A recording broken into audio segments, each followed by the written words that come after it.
Hey guys, it's Matt and Steve from LRM Leasing. Welcome back. We get tons of questions every day. What should I be doing about my maintenance? What shouldn't I be doing, etc. Today, we want to share our 5 things you should never do, whether you're a beginner driver or a 20-year veteran. Let's get right into it. Steve? So the first thing I would talk about is where you should put your diesel and your DEF. I've seen DEF in the diesel tank as well as diesel into the DEF tank. So when you do this, it's gonna cause the truck not to run right. It's gonna throw a whole bunch of codes, and this is gonna be a very expensive mistake. You're talking about $20,000 to $30,000 in repairs just to get the truck running right again. And you said it may seem obvious, but you've been driving, you're tired, and you're going to the pump, and sometimes they're right next to each other. Just be aware, because it is a very, very costly mistake, as Steve said. Just take the second to pump, pay attention where it goes. One for DEF, one for diesel. If we get DEF in the fuel or vice versa, I know we have to drop the tanks, we gotta clean them out, we gotta purge all the lines, replace them, it can get into the injectors. It all depends on how far it travels. If it's something that you mistake and you just finally say, oh crap,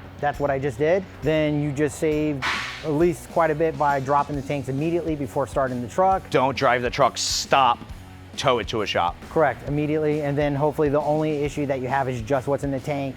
Clean the tank, put the proper fluids, and then keep going. So if you do this, catch it early. And then if you didn't pay attention and you realize that you put the wrong fluid and the truck's been running, and then something may occur where the truck's gonna shut down, then it could be very costly where it will start gelling through the fuel lines, causing multiple issues on the fueling. So hopefully that it just gets away with injectors, cleaning out fuel lines, fuel module. It's gonna get very expensive real quick. Cool, guys, don't do it. Number 2, what do you got? People don't know about their trucks very well. They need to get more in tune with the vehicle they're purchasing. It doesn't matter what it is, Freightliner, Peterbilt's, Kenworth. Get to know what you're driving, how it works. Start learning more about the sounds it makes, how the engine rev, how the transmission should be going in and out smoothly from one gear to the next.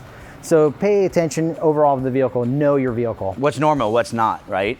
Correct. So, I get calls all the time, truck's doing this, truck's doing that, or it's got to shake, and sometimes the best answer is that's what these trucks do. It's a little different than driving a car. So like Steve said, be in tune, be one with your truck. Drivers come in and talk to myself, the mechanic, and say, hey, this is what's going on. Well, just remember that the mechanic sees the vehicle for only a few hours. You guys live in the truck. You will know what kind of noise it's making. And that helps us at least point us in the right direction for diagnostics. What's number 3? Believe it or not, is oil pressure. So what happened is I'll get a lot of people that ignore the oil pressure code, or a check engine light will come in because the oil pressure drops. Then they turn off the vehicle, turn it back on, and the oil pressure, like 12 to 50 PSI.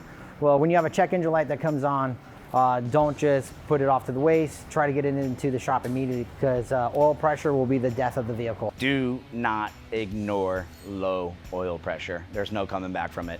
And again, today, whether it's a good market or a bad market, you're gonna need a new engine, and they are expensive. So that's a good one. So the number 4 would be your post and your pre-inspections of the vehicle. So before you get your day going, you should be walking around the vehicle knowing what's wrong. Air leaks, coolant leaks, fuel leaks, any concerns, tires, lights. You want to make sure the vehicle is in tip-top shape when you start hitting the road. Now, once you have put some miles on the road and you're towards the end of your trip, I would get out of the vehicle again, and this is going to be after, and do the same thing. Walk through around the truck. Maybe you hit something on the road, or a gasket, or something's starting to leak, and at least you're notified, have an idea. Trying to catch these things before they become a bigger issue when it comes to repairs. What's changed from before you took off to what's going on now will really help you identify that problem, right? And really what that is really going into what we've stressed more than anything is the importance of preventative maintenance, right? Preventative maintenance can only be done if you know about it. So keep your eye on the truck, which goes back to be one with your truck, right? It's all intertwined. It's so, so important. And just remember, you're not driving the vehicle just a few miles. You're putting a few hundred miles. So it's not like a car. You're working this thing to death. So what we want to do is just try to keep the prolonged life of the vehicle by trying to catch these small issues. What do they say? You get out of your truck what you put into your truck. And that's pretty true here. So Cool. What's number 5? So the 5th one would be your check engine light. When it comes up, it can be annoying. Sometimes you can get to finishing your load or get into the shop. The biggest mistake you'll ever do is just ignoring it altogether. And the only reason why we're bringing this one up quite a bit is because I've actually seen it multiple times where the customer would call me and say, hey, I have a check engine light. And she would actually get me the code.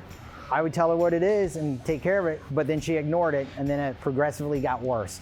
And then it ended up being more than just the one part. Now it's several other things, and you're just making the computer and the truck go completely wild. So the biggest thing is do not ignore the check engine light. If you can, deliver the load, get to a shop, get it scanned, find out what's going on with the truck. And we actually have a video where we, for those of you with Freightliner, and we'll put the link below, where you can actually, Steve actually describes and shows you how to pull the codes off the dashboard so you don't have to go to Freightliner. It'll actually save you money. You can look them up online. You can call a mechanic, do a little bit more research so you know the importance. And just to touch on what you said is not ignoring things. Don't ignore your PMs and don't put off repairs, because what we used to take for granted, where that oil filters, windshield wipers, basic fuses, they're not around today. There's a real issue. So by delaying that is gonna further diminish the value, the integrity of your truck, and you might not even be able to fix it. Jump on the problems. A couple $100 can turn into tens of thousands of dollars if you don't do your job. So that's just 5 things of many that we wanted to share with you. We appreciate you guys watching. Make sure to like and subscribe to our channel. And if you have any questions that you want answers to, or some video content that you would love to see us do, leave a comment. As you know, we're always getting back to you guys, and we're always making videos. We'll see you on the next one.